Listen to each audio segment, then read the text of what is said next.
Overcoming Matter. Awakening of the Spirit. BD number 5072. February 24, 1951. Anyone who is materially minded and allows matter to dominate his thoughts too much can hardly become aware of the spirit within himself, which is in complete opposition to matter. Thus anyone intending to awaken the spirit within him must first have overcome matter, that is, he should no longer be its slave but have become its master. It should no longer control him. He must be able to easily let go of it and thus give it away himself by sharing his material possessions with his needy fellow human being whom he can help by providing him with earthly material possessions. This process of loving activity towards one's fellow human being is necessary in order to bring the spirit within alive, because the person will thereby shape himself such that my spirit can become effective in him, since the spiritual spark within is inseparably connected with me, its eternal Father Spirit.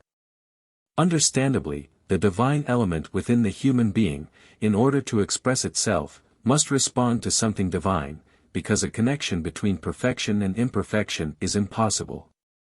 Love, however, shapes that which is imperfect into a divine being. Without love my spirit is unable to make itself known in a human being. The person's love, however, becomes active towards a fellow human being, and thus the former also demonstrates his love for me and can subsequently also receive my manifestation of love. My strength can flow into him and express itself in the working of the Spirit.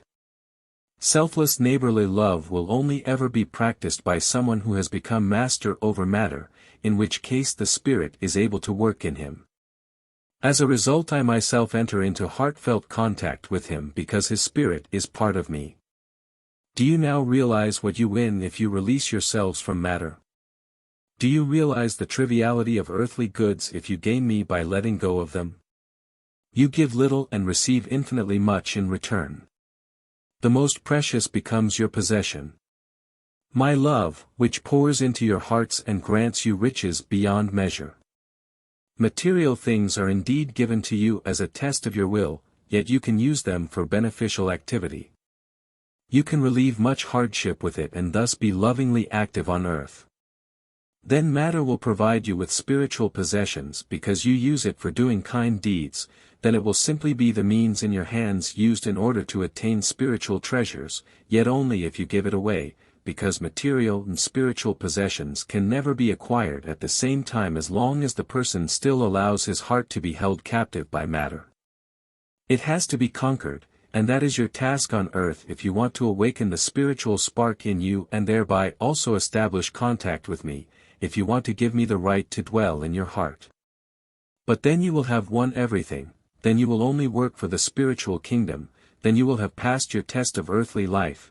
For once I have taken abode in you I will not leave you again, then you will be permeated by my spirit and become aspirants for my kingdom which is not of this world. Then you will return into the Father's house, to me, from whom you once came forth and who will not rest until you have become his own forever. Amen.